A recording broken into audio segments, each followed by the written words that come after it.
अस्सलाम वालेकुम everybody, this is Sikandar टेम financial. I hope you guys are doing fine and learning with us. Channel को subscribe कर लीजिएगा, साथ लगे बेल आइकन भी प्रेस कर दीजिएगा since this is time sensitive content. Video के डिस्क्रिप्शन में तमाम लिंक्स मौजूद हैं, फेसबुक, ट्विटर, इंस्टाग्राम, इसके अलावा वेबसाइट भी और व्हाट्सएप ग्रुप भी। यू कैन ज्वाइन इन, वहाँ पे टाइमली मैनर में जो है वो न्यूज़ वगैरह शेयर की जाती है so that you can keep yourself updated regarding the markets. Jumping into the KSE on the weekly time frame, weekly में मैंने आपको लास्ट में बताया था कि हमें 50 सिंपल के नीचे क्लोज मिला है, बट ऑब्वियसली क्योंकि डाइवर्जेंस कंफर्म नहीं थी हुई on a shorter term time frame, तो वहाँ उस टाइम बाउंस नहीं मिल सका। बट दिस वीक मैंने आपको बताया था कि हम दोबारा इसके ऊपर ट्रेड करेंगे, लेकिन अब क्लोज करते हैं यानी of course that will have to see in coming days and weeks. उसमें हमारे पास जो डेली टाइम फ्रेम है, डेली टाइम फ्रेम में हमने जो स्ट्रक्चर था that was suppose to be held as support, जो कि ट्रेंड लाइन थी। मैंने आपको बताया था कि ये ट्रेंड लाइन जो है इसमें ब्रेकआउट जो है उसकी लेजिटिमेसी दो चीज़ों से कंफर्म होगी। एक चीज़ उसमें से पहले ही आ चुकी है which means a retest of this trend line as support, और सेकेंडली हमारे पास जो सेकंड चीज़ है वो है कि हमने ये जो प्रीवियस हमने हाई बनाया है इसके ब्रेकआउट के बाद उस हाई से दोबारा ऊपर वापस मार्केट का स्ट्रक्चर जाए, that is going to give the second confirmation of this breakout, या इसकी लेजिटिमेसी की कंफर्मेशन देगा। So RSI so far in the bull zone 50 level से ऊपर है। मैं हमेशा बताता हूँ कि वीकली डेली टाइम फ्रेम में हमारे पास जब भी 50 लेवल से आरएसआई ऊपर रहती है तो we are generally bullish and below that we are generally bearish. So right now it is in the bullish zone.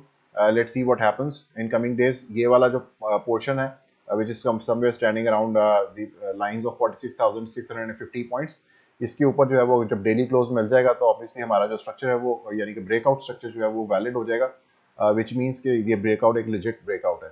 So on the hourly time frame मैंने आपको बताया था कि डाइवर्जेंस जैसे ही क्रिएट होगी we will get a bounce and we are very close to it, क्योंकि shorter body candles आनी शुरू हो चुकी हुई थी उस दिन भी। और मैंने आपको दिखाया था कि इस पॉइंट में you can see pretty close over here कि this point is way above this point, ठीक है।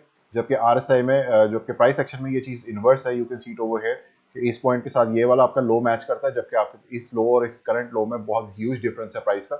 सो divergence was suppose to be there, जैसे ही कोई कैंडल रिट्रेस होती है you can see it over here, यहाँ पे कंफर्मेशन के साथ मूव वापस ऊपर की तरफ आया। Currently it's being held as resistance by the 50 simple moving average, ये ऑरेंज वाली जो है, तो और 50 सिंपल से और 221 एक्सपोनेंशियल मूविंग एवरेज जो है, दोनों के दरमियान में प्राइस सेक्शन मौजूद है।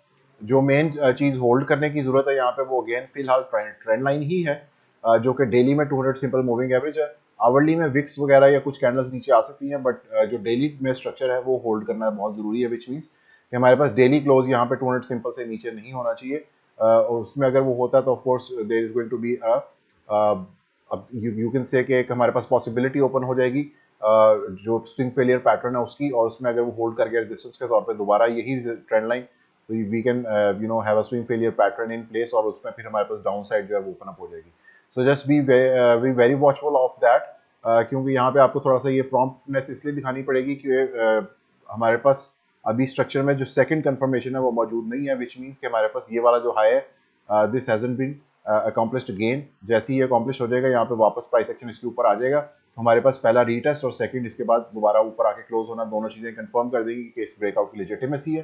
So once the breakout happens, मैंने आपको प्रीवियसली बताया था कि देन व्हाट, तो उसके बाद हमारे पास ये जो ट्रायंगल है इसको आप एज ए डिसेंडिंग ट्रायंगल ले लें, या मैं इसको एक दफा जो है आपको फिर से दिखा देता हूँ।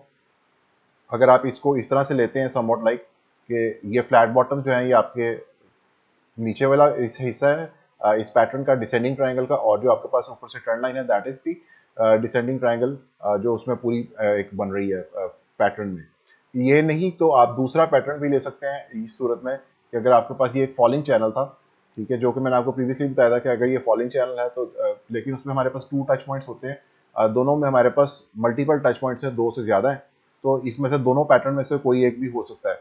सो दोनों का जो रिजल्ट है एक डिसेंडिंग ट्रायंगल वो ऑपोजिट था, विच मीन्स के डाउनवर्ड्स, और अगर ये फॉलिंग चैनल था तो इट मीन्स के जो ब्रेक होगा वो अपवर्ड्स होगा। सो राइट नाउ कि हम अगर देखते हैं अगर ये ब्रेकआउट लेजिटिमेसी की तरफ जाता है अपनी further, this is probably going to be a falling channel, और फॉलिंग चैनल का फिर हम जो टारगेट है वो मेजर करेंगे। तो फॉलिंग चैनल का जो टारगेट है वो मेजर इस तरह से होगा कि आप इसको मिड से लेंगे समवट लाइक दिस, और इसको आप ब्रेकआउट एरिया पे रख देंगे, जहाँ पे आपने ब्रेकआउट मार्केट ने किया ब्रेकआउट एरिया पे रखेंगे, तो you will get the target that is somewhere around 50,200 points. तो 50,200 to 50,500 approximately you can say कि आपकी somewhere around those lines which is below the 1.618 extension level of this whole move, ठीक है। Previously जो मैंने आपको बताया था कि वीकली टाइम फ्रेम में if we go far way back in 2008 and 2009, तो उस फ्रैक्टल के साथ भी ये काफ़ी मैच कर रहा है, so one step at a time. First of all हमें इस पैटर्न, इस लास्ट ब्रेकआउट के ऊपर आना है, then 0.786, then 1 to 1 ratio, 1 to 1 ratio is at 48,950, जो कि एक साइकोलॉजिकल फिगर भी है 50,000 का। तो of course there can be a pull back situation on the 50,000 points, जो हमारा एरिया है। उसके बाद फर्दर जो है वो देखेंगे कि मार्केट किस तरफ हो जाती है। सो फॉर नाउ अगर ये लेजिटिमेसी कंफर्म हो जाती है ऑफ दिस ब्रेकआउट पैटर्न, तो we can see a 50,000 points market in coming days and weeks. इसके साथ ही मुझे इजाजत दी, थैंक यू सो मच, अल्लाह हाफिज़।